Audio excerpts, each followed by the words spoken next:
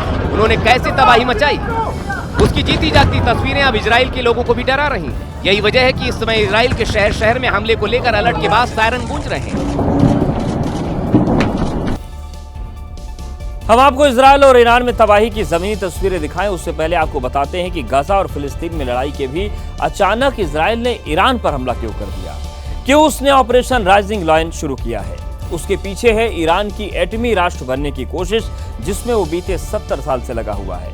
Israel नहीं चाहता कि ईरान किसी भी कीमत पर परमाणु बम की ताकत हासिल करे। हमले के पीछे उसके परमाणु मिशन पर रोक लगाना असली मकसद है। इजराइल इसे अपने अस्तित्व के लिए खतरा मानता है। उसे लगता है कि परमाणु बम बनाने के बाद ईरान इलाके में उसके लिए बड़ा खतरा बन जाएगा, तो वो नहीं चाहता कि ईरान लंबी दूरी की बैलिस्टिक मिसाइलें बनाए, इसलिए उसने ये हमला कर दिया। लेकिन अभी इस वक्त क्यों हमला हुआ, उसके पीछे भी कई कारण हैं। परमाणु बम को लेकर ईरान की चल रही तैयारी की खबर थी। ईरान अपने नंताज परमाणु लैब में बड़ी तैयारी कर रहा है और शुद्ध यूरेनियम हासिल करने के बेहद करीब है।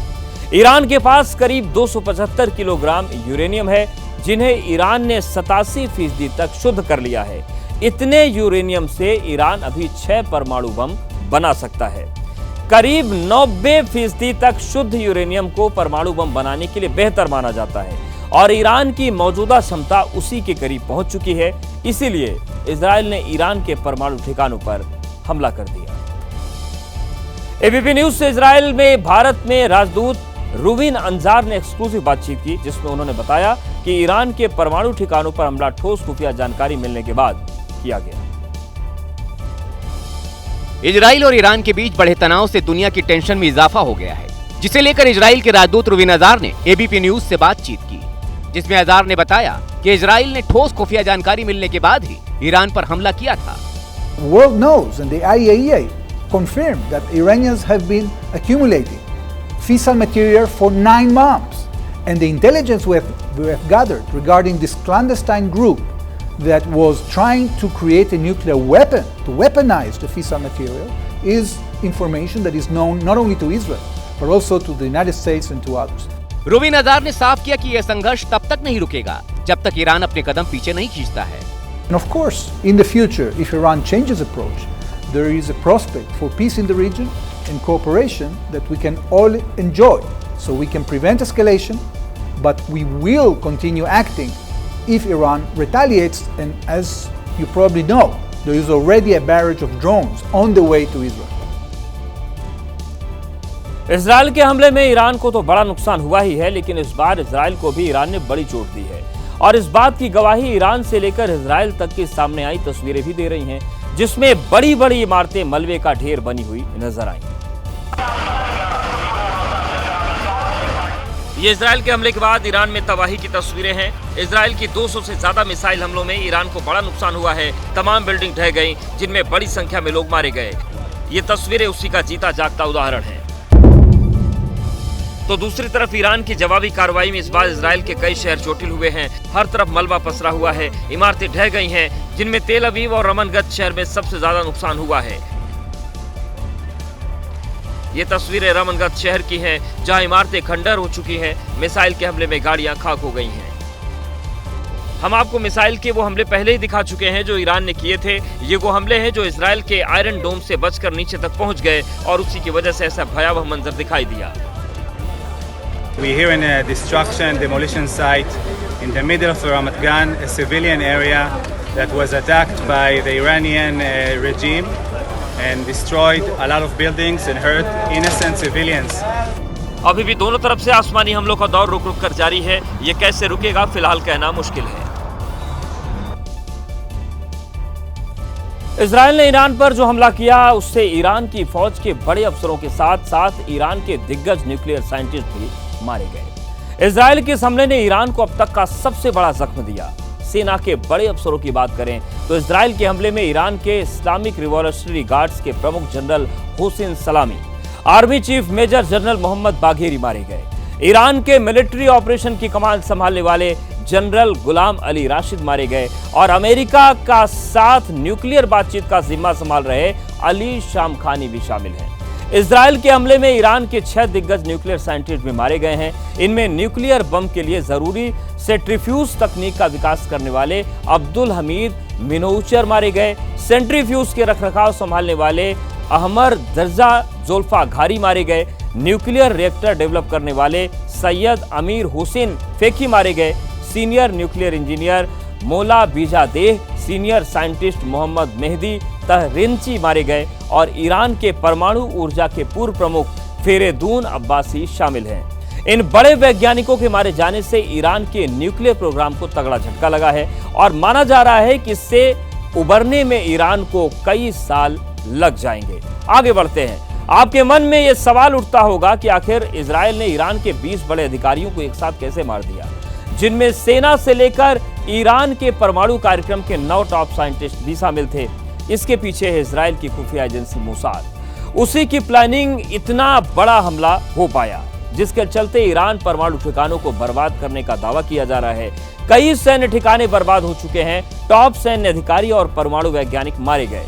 जानकारी के मुताबिक ईरान पर इतने बड़े हमले के लिए मोसाद ने लंबी प्लानिंग की। वो प्लानिंग जिसमें कई साल लगे और उसके बाद उसे अंजाम दिया गया। उसी को नाम दिया गया था ऑपरेशन राइजिंग लायन। 1500 किलोमीटर दूर से ईरान के टॉप कमांडर पर सटीक निशाना। सीधे हमले में एक साथ ईरान के 20 बड़े इजरायली दुश्मन ढेर हो गए। इन सभी को एक साथ लाने की प्लानिंग खुद मोसाद की थी, जिसने ऐसा जाल बिछाया कि ईरान के टॉप 20 कमांडर्स एक ही जगह पर इकट्ठे हों और उन्हें मारा जा सके। इसके लिए मोसाद ने ईरान के टॉप अधिकारियों को पहले प्रभावित किया, उनमें भरोसा जगाया और फिर एक खास जगह पर मीटिंग के लिए इकट्ठा कराया और उसके बाद उन्हें एक झटके में अपने मिसाइल अटैक में सटीक निशाने से ढेर कर दिया। इतना ही नहीं, ईरान को बड़ी चोट देने के लिए मोसाद के एजेंट्स ईरान की सेना में भी घुसपैठ कर गए थे।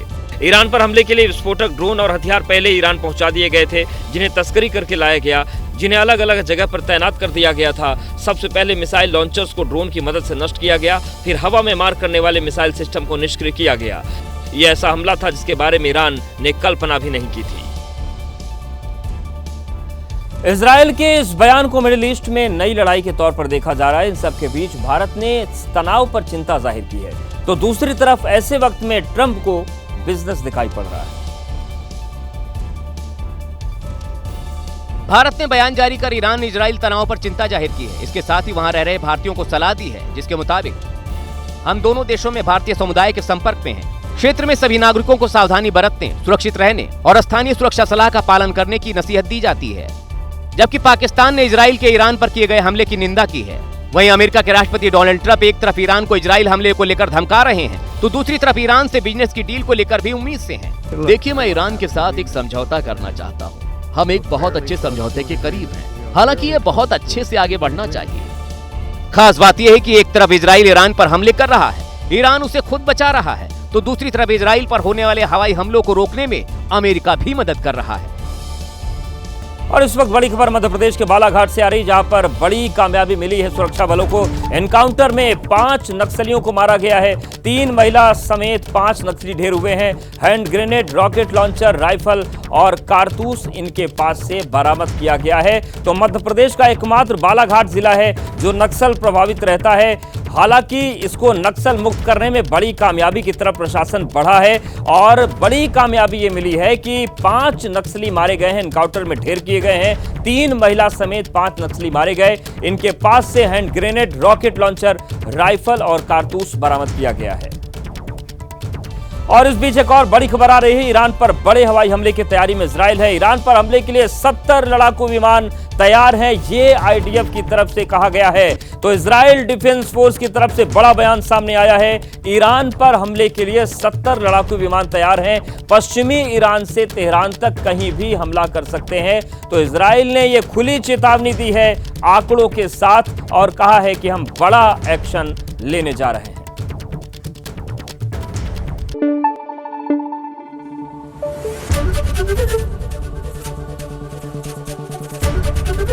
एबीपी न्यूज आपको रखे आगे।